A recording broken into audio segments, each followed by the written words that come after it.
नवरात्रि के पावन अवसर पर, नवरात्रि के समय पर, नवरात्रि के इस पवित्र अवसर पर, वो शक्ति के समय पर शिव की कथा है।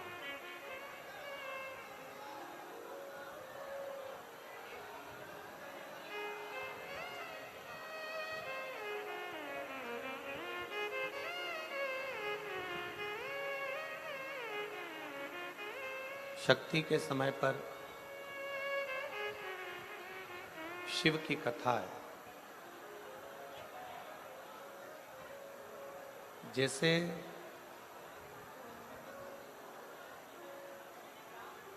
गंगा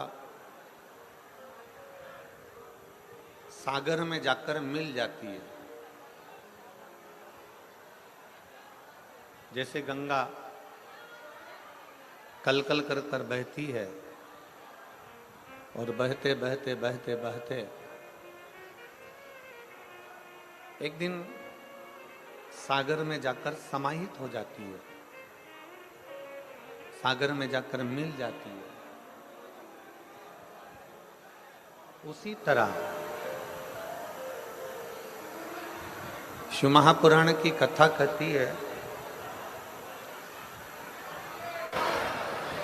कि जैसे गंगा कल कल कर कर बहती बहती बहती बहती सागर की ओर जाती है और सागर में समाहित हो जाती है,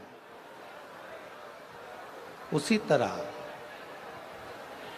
आत्मा भी दिन रात भगवान शिव का भजन करते करते, भगवान शंकर की भक्ति करते करते, भगवान शंकर का स्मरण करते करते,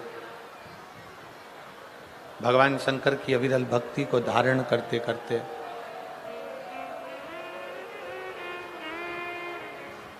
ये आत्मा भी एक दिन परमात्मा में समाहित हो जाती है।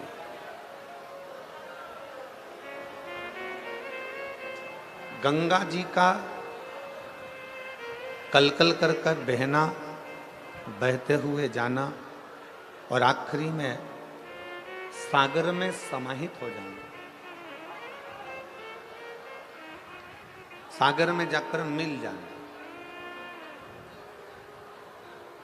गंगा जी का कलकल कर कर बहते बहते बहते बहते जाना और सागर में समाहित हो जाना। उसी तरह आत्मा का भगवान शिव की ओर बढ़ना, भगवान शंकर की अविरल भक्ति को धारण करना, शिव भक्ति की ओर बढ़ते चले जाना, शंकर जी की अविरल भक्ति को धारण करते चले जाना और शिव भक्ति को धारण करते करते करते करते आखिरी में परमात्मा में लीन हो जाना।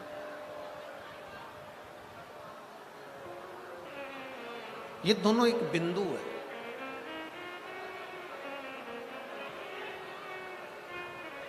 आत्मा से परमात्मा का मिलना, सागर में जाकर गंगा का मिलना।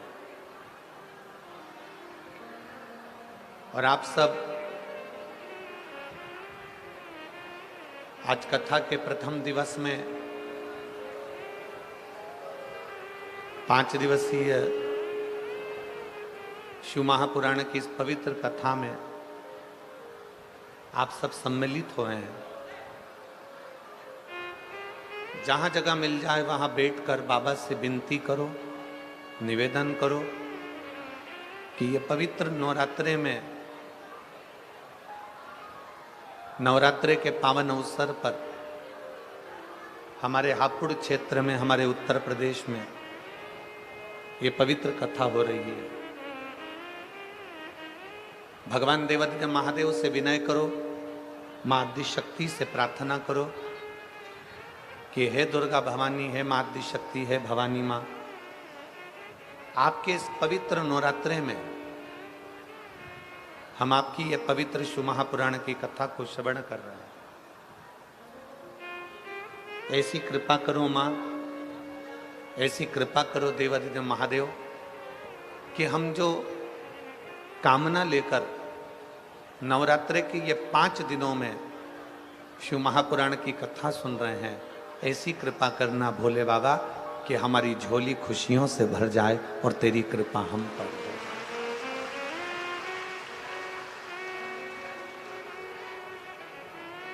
और तेरी कृपा बिना न हिले एक भी अणु, लेते हैं श्वास तेरी कृपा से।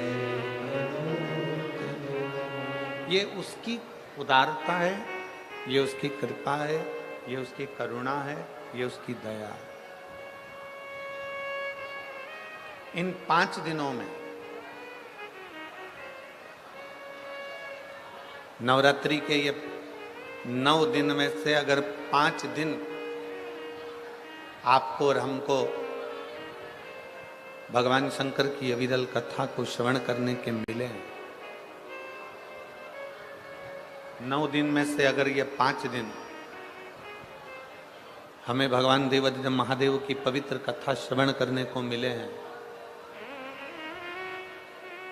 तो बाबा देवाधिदेव महादेव को धन्यवाद देना कि हे भोले, हे शंकर, हे त्रिकालदर्शी, हे कैलाशी अविनाशी, ये तेरी कृपा है जो 9 दिन में से कम ये 5 दिन आपने हमको दिए और हमारे उत्तर प्रदेश में ये पवित्र शिव महापुराण की कथा हो। उसको धन्यवाद दो, उसको साधुवाद दो, उससे विनय करो, उससे निवेदन करो कि ये तेरी कृपा से मिले, ये तेरी करुणा से मिले। श्री हनुमान शिव महापुराण की कथा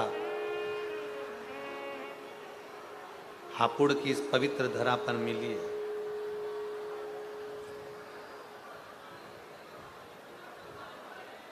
सबसे पहले तो आप स्मरण करें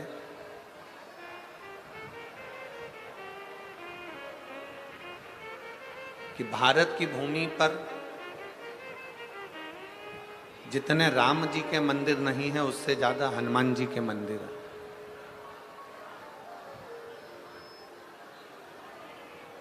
आप छोटे छोटे गलियों में जाएंगे, छोटी छोटी जगहों में जाएंगे, छोटे छोटे खेड़े में जाएंगे, छोटे छोटे गांवों में जाएंगे, छोटे छोटी कॉलोनियों में, सोसाइटियों में, नगर में, मोहल्ले में जाएंगे तो आप पाएंगे कि भले इतने सारे राम जी के मंदिर नहीं होंगे, पर प्रत्येक गली में, प्रत्येक क्षेत्र में, प्रत्येक कॉलोनी में, प्रत्येक सोसाइटी में, प्रत्येक क्षेत्र के अंदर आप श्री हनुमान जी महाराज के मंदिर को पाएंगे। श्री हनुमान जी महाराज के मंदिर को प्राप्त करेंगे। कारण केवल उसका एक कारण है, केवल उसका एक कारण, और वो कारण है हनुमान जी महाराज की सेवा। हनुमान जी महाराज ने श्री राम जी की सेवा इतनी करी, हनुमान जी ने राम जी महाराज की सेवा इतनी करी कि भारत की भूमि पर जितने राम के मंदिर नहीं, उतने हनुमान के हो गए, क्योंकि भारत की भूमि सेवा की भूमि है। एक बार अगर ऋषि पुरुष मृगा का दर्शन ही हो जाए तो जीवन सिद्ध हो जाए, जीवन सिद्ध हो। भारत की भूमि के ये वो ऋषि थे जिनका मुख पुरुष की तरह था, जिनकी आधा धड़, छाती तक का शरीर, वक्षस्थल तक का शरीर पुरुष का था और वक्षस्थल से नीचे का बाकी का शरीर मृग का था। हिरण का शरीर था आधा, आधा शरीर तो पुरुष का था और आधा शरीर हिरण का था। ऐसे ऋषि पुरुष मृगा थे, पुरुष मृगा। भगवान द्वारकानाथ ने कहा हम नहीं जानते कि ये पुरुष मृगा कहां मिलेंगे, परंतु एक बात है, इनको लेने के लिए भीम को भेज दिया जाए। भीम जा, भीम ने अपनी गदा उठाकर हां भरी, मैं ऋषि पुरुष मृगा को लेने के लिए जाऊंगा, मैं ऋषि पुरुष मृगा को लेने के लिए जाऊंगा। और आतुरता में भीम आगे बढ़ने लगे। इतने में द्वारकाधीश ने कहा रुक जा, ए भीम रुक जरा, जिस पुरुष मृगा को तू लेने के लिए जा रहा है, ये पुरुष मृगा कोई साधारण ऋषि नहीं है। अगर मान ले तूने थोड़ी सी भी गलती कर दी तो ये पुरुष मृगा तुझे खा जाएगा। ये वो ऋषि है जो तुझे एक क्षण के अंदर निगल जाएगा। तेरी थोड़ी सी गलती हुई ना तो ये पुरुष मृगा तुझे निगल जाएगा, थोड़ी सी गलती।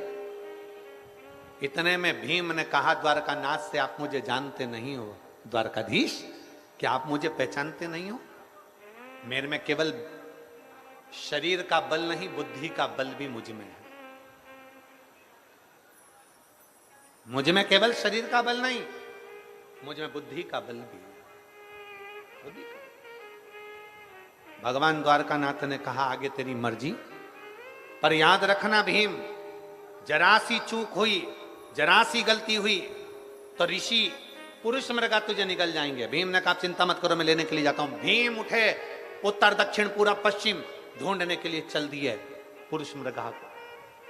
पुरुष मृगा को ढूंढते ढूंढते भीम थक कर एक जगह पर बैठे थे। तभी उन्होंने देखा कि एक बानर, एक बंदर बैठा हुआ है, एक बानर बैठा हुआ। भीम ने आवाज लगाकर कहा तुम कौन हो? बानर के रूप में श्री हनुमान जी महाराज कहते हैं भीम तुम मुझे पहचाने नहीं, मैं भगवान राम जी के चरणों का दास हनुमान हूं। मैं भगवान राम जी के चरणों का दास हनुमान हूं, तुम मुझे पहचाने नहीं?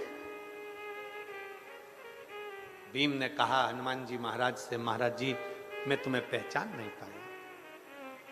भीम तुम थोड़े बेचैन से दिख रहे हो। भीम तुम्हारे चेहरे पर थोड़ी बेचैनी दिख रही है, तुम थोड़े बेचैन से नजर आ रहे हो, तुम्हारे चेहरे पर थोड़ी बेचैनी दिख रही है। क्या बात है भीम? भीम ने कहा मैं आपको क्यों बताऊं कि मुझे बेचैनी क्या है, मैं आपको क्यों बताऊं कि मुझे कष्ट क्या है, मैं आपको क्यों बताऊं कि मुझे तकलीफ क्या है। भीम ने बताना नहीं चाहा।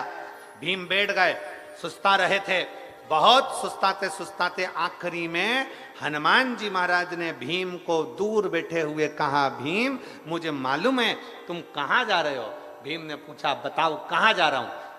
हनुमान जी महाराज ने कहा तुम शिव जी के भक्त ऋषि पुरुष मृगा को लेने के लिए जा रहे हो। भीम ने कहा आपको कैसे मालूम पड़ा कि मैं पुरुष मृगा को लेने के लिए जा रहा हूं? हनुमान जी बोले जो पुरुष मृगा शिव का भक्त है उसी तरह मैं भी शंकर भगवान का एक अंश हूं, इसलिए मैं हनुमान हूं। मैं हनुमान,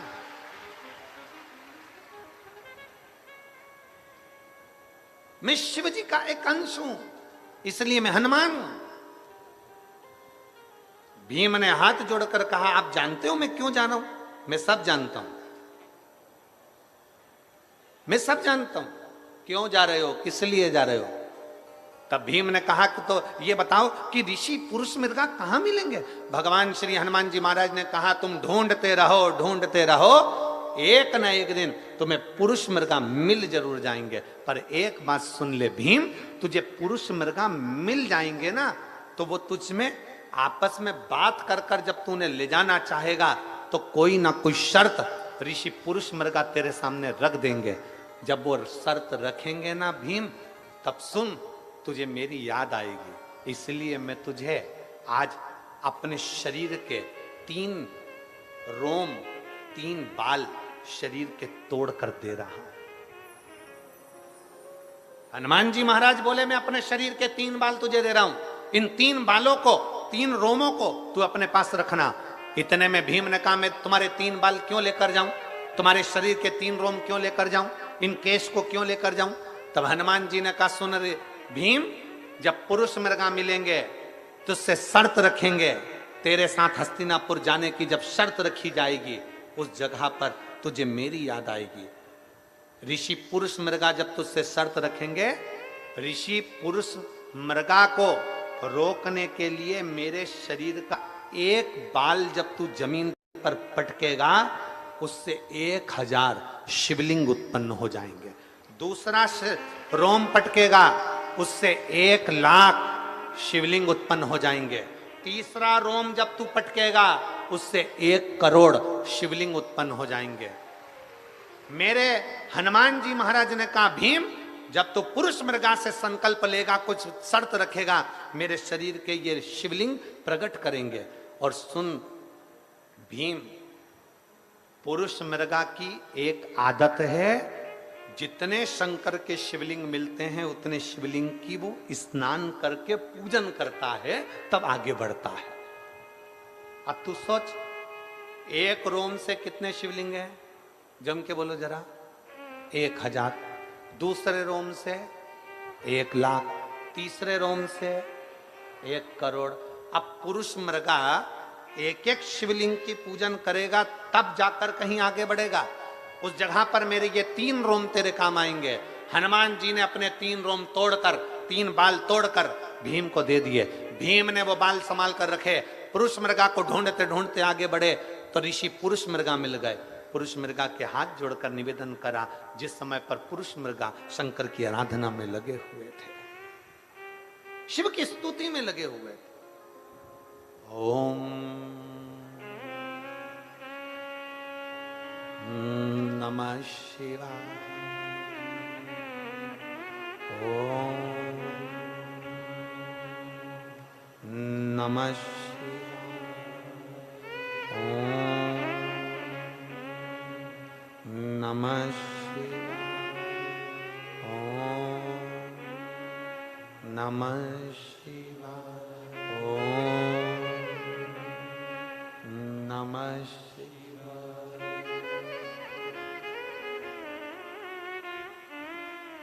पुरुष मृगा लगे शंकर की आराधना में। भीम ने देख लिया यही पुरुष मृगा है, बैठ गया सामने।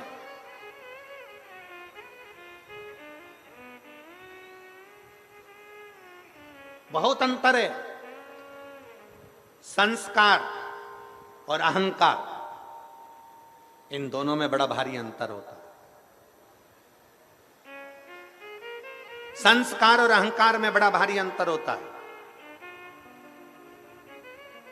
संस्कारवान व्यक्ति स्वयं झुकता है और अहंकारवान व्यक्ति दूसरे को झुकाना जानता है।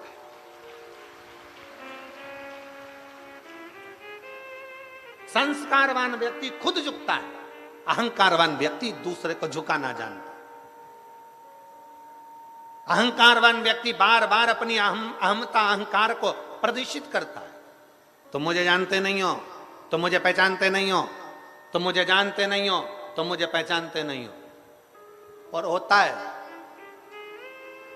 होता है। जिसको बहुत अहंकार होता है ना, और चिल्ला चिल्ला कर जो कहता है ना, तुम मुझे जानते नहीं हो, मेरा समय आन दे, मैं तुझे बताऊंगा कि मैं क्या हूं। तुम मुझे जानते नहीं हो, मेरा समय आन दे, मैं बताऊंगा मैं क्या हूं। और जो ज्यादा अहंकार में फूला रहता है, एक दिन उसके शरीर में कोई रोग लग जाता है, अटैक आ गया, दिल्ली ले गए, डॉक्टरों ने कह दिया इसका समय आ गया। डॉक्टरों ने कह दिया समय आ गया। जो कह रहा था मेरा समय आन दे, मैं बताऊंगा मैं क्या हूं, मेरा समय आन दे, मैं बताऊंगा मैं क्या हूं, एक दिन छाती में दर्द हुआ, दिल्ली ले गए, डॉक्टर ने कह दिया समय आ गया। अब बता क्या बताएगा, अब बता। समय तेरा था। शिव महापुराण की कथा कहती है, 5 दिन की शिव महापुराण की कथा आपके हापुड़ क्षेत्र में हो रही है। 5 दिन की शिव महापुराण की कथा ये उत्तर प्रदेश की पवित्र भूमि पर हो रही है। अपने मुख से कोई ऐसा शब्द मत कह जाना 5 दिन में कि बाद में पछताना पड़े। इसलिए प्रयास करना प्रेम से, दिल से, आनंद से शिव महापुराण की कथा हो जाए। कोई ऐसे शब्द का संबोधन न करिएगा। शिव तत्व है क्या, शंकर की कथा है क्या। एक पत्र है,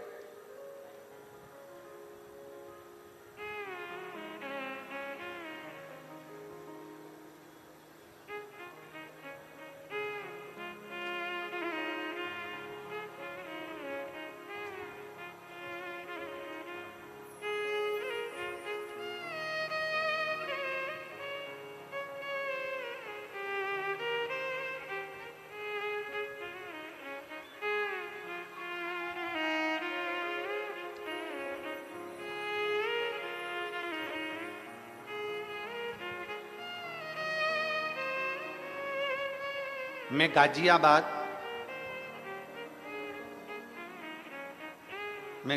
गाजियाबाद चिप्पायाना, कोई गांव का नाम लिखा है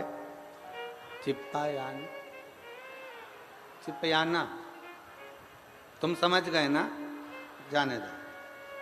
उसके आगे लिखा है लाल कुआं।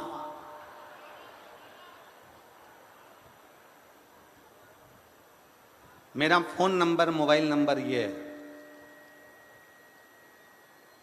एक लोटे जल का मैं क्या वर्णन करूं गुरुदेव। मेरे पति का 6 साल से कोई काम नहीं था। जून में अपने घर गई, अपनी माताजी के पास में पता चला कि मेरी तीसरे नंबर की बहन के ब्रेस्ट में गांठ पड़ गई। ब्रेस्ट में जो गांठ पड़ी उसका जांच करवाया गया दिल्ली में, तो मालूम पड़ा कि उसको 2nd स्टेज का कैंसर आ गया। हम लोग बड़े दुखी हुए। उसकी शादी को 6 महीना हुआ था और 6 महीने होने के बाद मालूम पड़ा कि उसके गांठ हो गई और उसको 2nd स्टेज का कैंसर आ गया। 2nd स्टेज का कैंसर आया। मैंने अपनी छोटी बहन से और अपनी मां से कहना चालू करा कि एक सियोर वाला महाराज कथा बाजता है, उसकी कथा आसन लगाकर सुनना है और रोज शंकर जी के मंदिर में 1 लोटा जल चढ़ाना है। मैं, मेरी बहन शिव जी के मंदिर में जल चढ़ाने जाने लगे और बाबा से विनय करी, बाबा मेरी बहन का कैंसर ठीक कर दो और मेरे पति की जॉब लगा दो। अगर बाबा तूने सुन ली ना तो नजदीक में कहीं पर भी कथा हुई ना बाबा, तो मैं पैदल चलकर कथा के पंडाल तक जाऊंगी। मेरे बाबा मेरी लाज रखना। कहीं बैठी हो तो हाथ हिला सकती हैं। अगर कहीं बैठी हो, जिनका ये पत्र है गाजियाबाद चिपाना से, लाल कुआं से आए हैं और मोबाइल नंबर ये है, कहीं बैठी हो, अगर मेरे नजदीक में कथा होगी तो मैं पैदल चलकर कथा सुनने के लिए जाऊंगी। आज मैं बाबा को धन्यवाद देने के लिए आई हूं गुरुदेव। मेरी बहन का 2nd स्टेज का कैंसर, और 2nd स्टेज का कैंसर, और मेरे पति की 6 साल से नौकरी नहीं थी। हम पहले विश्वास नहीं करते थे क्या जल चढ़ाने से ऐसा हो सकता है, पर आज मैं छाती ठोक कर कहती हूं, मेरी बहन की जब दिल्ली में जांच हुई तो डॉक्टर ने कह दिया सारी रिपोर्ट नॉर्मल है और ये कैंसर की गठान नहीं है। और मेरे पति जो 6 साल से नौकरी की तलाश कर रहे थे, आज मेरे पति की भी नौकरी लग गई। मैं बाबा को यहां धन्यवाद देने के लिए पैदल चलकर लाल कुआं गाजियाबाद देश से आई हूं। कहीं बैठी हो तो, अगर बैठी हो तो व्यासपीठ के नजदीक में आ सकती हैं, बेलपत्र ले सकते। एक लाइन अच्छी लिखी है, आप और हम गुनगुनाते हैं। अरे लुटा दिया भंडार काशी वाले ने, कर दिया माला माल। आगे तो बनता है, कोई लेट बनता है, कोई जल्दी बनता है। शिव को जल चढ़ाने वाला एक दिन सेठ शिव तत्व है। शंकर ओघड़ी है, शिव ओघड़ी। कितना किलोमीटर है ये? यहां से कितना किलोमीटर दूर है? गाजियाबाद देश लाल कुआं कितना?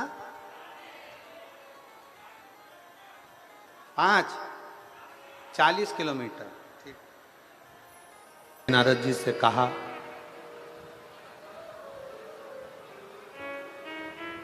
कि आपका आगमन कैसे हुआ,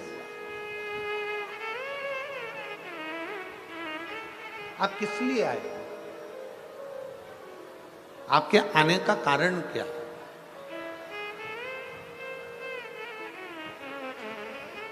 जैसे आप लोग कथा में बैठे हुए हो, शिव महापुराण की कथा आप श्रवण कर रहे हो, नवरात्रि का समय है, 5 दिन आपको मिले हैं, उसमें कथा का पहला दिन है। आपसे अगर आप यहाँ बैठे हो और कोई आपसे पूछे कि आपका क्यों आना हुआ, किस लिए आया, कैसे आगमन हुआ, कैसे आना हुआ, क्यों आए हो? तो आप बड़े प्रसन्न होकर भगवान देवाधिदेव महादेव का नाम लेकर कहोगे कि भाई हमारे हापुड़ क्षेत्र में, हमारे नजदीक में शिव महापुराण की कथा हो रही है और हमने सुना है कि जो शंकर की शरण जाता है, जो शिव की शरण जाता है, जो भगवान शंकर की कथा का रस तत्व ग्रहण करता है, जो भगवान शिव की अविरल भक्ति को प्राप्त करता है, तो मेरा देव अधिदेव महादेव उसकी झोली खुशियों से भरता जाए।